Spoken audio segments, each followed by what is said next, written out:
Assalamualaikum warahmatullahi wabarakatuh. Selamat datang kembali di channel cerita horor Bendy Story.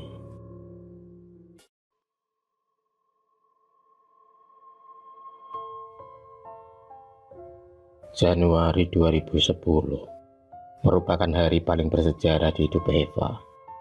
Karena di hari itu dia dipersunting laki-laki idamannya. Dialah Ragil, salah satu laki-laki tertampan di kampus tempat Eva dan Ragil menimba ilmu. Siang itu Eva telah resmi dilamar kekasihnya, dan kalau tak ada aral melintang, tahun depan mereka akan melangsungkan akad nikah. Ragil merasa beruntung karena berhasil memikat hati Dara cantik yang sangat kaya raya itu. Bagaimana tidak, aset yang dimiliki keluarga Eva tak akan habis sampai 7 turunan sekalipun. Tak hanya cantik, Eva juga kaya raya. Eva juga terkenal sangat baik dan dermawan.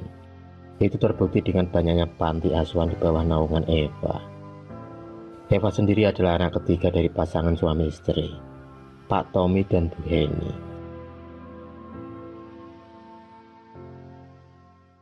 Suatu malam, Pak Tommy mendadak sakit parah. Ketiga anaknya berkumpul atas permintaan Pak Tommy. Raut kesedihan terpancar dari semua anggota keluarga, terlebih lagi pada Eva yang memang sangat dekat dengan ayahnya. Pak Tommy meminta agar semua anaknya tetap rukun setelah kepergiannya nanti. Dan di pesan terakhirnya, Pak Tommy menginginkan agar memelihara blus putih, yang mana blus itu harus dimandikan dengan kembang setaman setiap bulan purnama 3. Hal yang sering dilakukan Pak Tommy sewaktu dia masih sehat. Suara tangisan pun langsung pecah saat Pak Tommy menghembuskan nafas terakhirnya. Rasa duka yang dialami Eva dan keluarganya begitu mendalam. Eva sendiri mencoba tegar karena ada Ragil yang setia mendampinginya. Setelah 1 tahun kepergian dari Pak Tommy, Ragil pun meyakinkan Eva untuk melanjutkan hubungannya sampai ke pernikahan.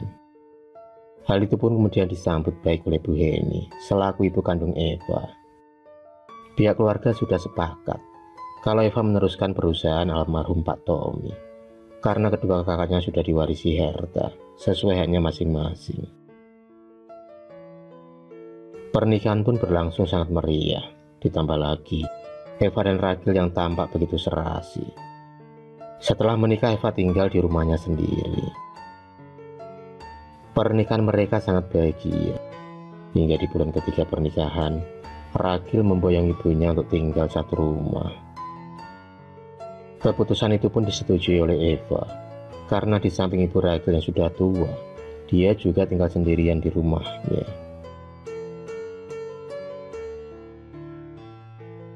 Ibu mertua Eva begitu baik dan sangat menghargainya sebagai menantunya. Keseharian Eva dihabiskan untuk bekerja dari pagi hingga malam. Otomatis Eva tak bisa menemani ibu mertuanya. Pagi itu, tak biasanya Eva kembali pulang ke rumah lantaran ada berkas penting yang tertinggal. Suasana begitu hening. Tak ditemukan orang di dalam rumah. Padahal pagi itu Ragil izin tak masuk kantor lantaran sakit perut. Eva pun kemudian mencoba kembali mencari keberadaan suaminya. Dan alangkah terkejutnya dia ketika tak sengaja lewat depan pintu kamar pembantunya. Samar-samar suara Ragil tampak jelas terdengar dari balik pintu kamar Mina. Mina sendiri adalah seorang gadis desa yang baru bekerja di rumahnya 2 bulan yang lalu. Mereka tampak saling bercengkerama, bermesraan dan saling curi pandang. Eva kemudian pergi meninggalkan kamar Mina. Meski sakit hati, tapi dia harus tetap tegar. Eva ingin membuat jera dan membalas rasa sakitnya secara perlahan. Setelah kejadian pagi itu, Eva pun merancang strategi. Dia ingin tahu niat Ragil sebenarnya. Apakah Mina yang terlalu menggodanya atau sebaliknya? Rachel selama ini hanya menumpang hidup dan ingin menguasai harta Eva. Hingga setelah 8 bulan pernikahan, Allah pun menunjukkan kebesarannya. Eva dengan jelas mendengar pembicaraan ibu mertuanya bersama Rachel, di mana percakapan ibu dan anak itu ingin menguasai harta Eva. Bahkan, yang paling membuat Eva sakit hati adalah ibu mertuanya menyebut Mina sebagai menantu idaman. Yang berarti secara tidak langsung, Rachel dan Mina menjalin hubungan telah mendapat restu dari ibu mertuanya. Kini sudah jelas, keputusan Eva untuk menggugat cerai Rachel adalah keputusan yang tepat. Dia tak ingin ada benalu dalam rumah tangganya. Apalagi benalu itu adalah suami dan ibu mertuanya sendiri.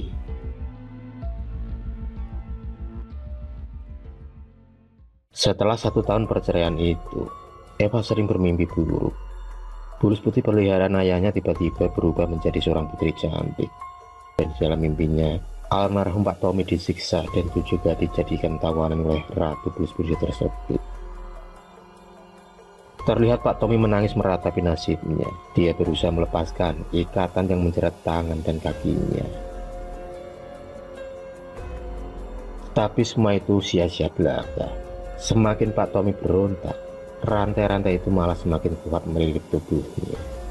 Dan tak hanya itu, di dalam mimpi Eva juga melihat kakeknya dicambuk dengan cemeti yang berapi-api. Eva pun berteriak memanggil ayah dan juga kakeknya, hingga membuat seisi rumah dibuat kaget dengan suara Eva.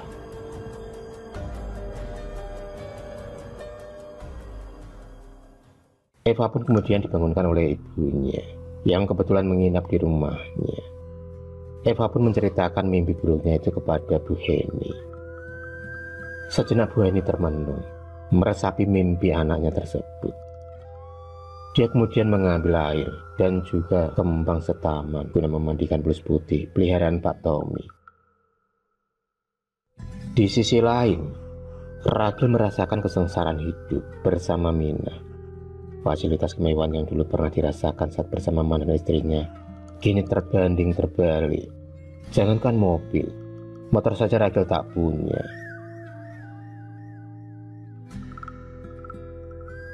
Keadaan ini membuat ibunya sering uring-uringan. Begitu juga Mina, yang selalu kesal dengan tingkah Rachel yang malas bekerja. Diam-diam kemudian Rachel mendatangi seorang dukun untuk menerawang hasil kekayaan mantan istrinya. Karena dia yakin harta yang selama ini menjadi milik keluarga Eva adalah hasil pemujaan setan. Hal itu diperkuat lantaran Rachel pernah memergoki ibu ini melakukan sebuah ritual di kamar khusus. Rachel ternyata masih menaruh dendam kepada Eva karena dia diceraikan secara tidak hormat. Setelah mengutarakan isi hatinya pada Mbah Dukun, tanpa pikir panjang lagi, Rachel pun mengajak Mbah Waji menuju ke rumah Bu Heni. Dan alangkah terkejutnya ketika Mbah Waji melihat raksasa Bulus putih yang berada di rumah tersebut. Mbah Waji kemudian menaburkan lada hitam di seluruh sudut rumah Bu Heni. Tak hanya itu, Rachel pun diminta membakar kemenyan dan dupa, juga mematahkan beberapa lilin, dan menempelkan daun kelor di gapura rumah Bu Heni. Dan keesokan harinya, Bulus putih milik Pak Tommy ditemukan mati di kolamnya. Bu Heni juga mulai sakit-sakitan. Kini saatnya dia berterus terang dengan rahasia di balik kekayaannya. Dan kisah itu diawali dari kakek Eva yang telah mengabdi kepada Ratu Bulus putih. Dan atas pengabdian itu, Ratu Bulus putih pun memberi kekayaan yang tiada terbatas, asalkan selalu melakukan ritual pemujaan di setiap bulan purnama. Sangat sulit dipercaya, tapi kenyataan itu mau tak mau harus diterima Eva dan juga saudara-saudaranya. Tapi kini Bulus putih itu telah mati. Eva harus siap dengan segala konsekuensinya, termasuk harta yang akan habis secara perlahan.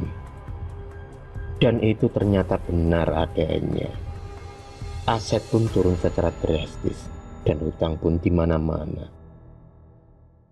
Eva semakin yakin bahwa ayah dan juga kakeknya menjadi budak setan. Mereka masuk dalam tipu dayanya. Eva pun tak bisa berbuat apa-apa karena nasi telah menjadi bubur. Yang bisa dilakukan Eva saat ini adalah berdoa. Kini Eva memperkuat ajaran agama dengan masuk ke pondok pesantren, karena dengan begitu jiwanya akan lebih tenang. Di tempat lain, tampak Ragil tertawa puas dengan nasib yang dialami oleh Eva. Tapi dari semua kejadian itu, Eva malah bersyukur karena sudah terlepas dari jeratan setan.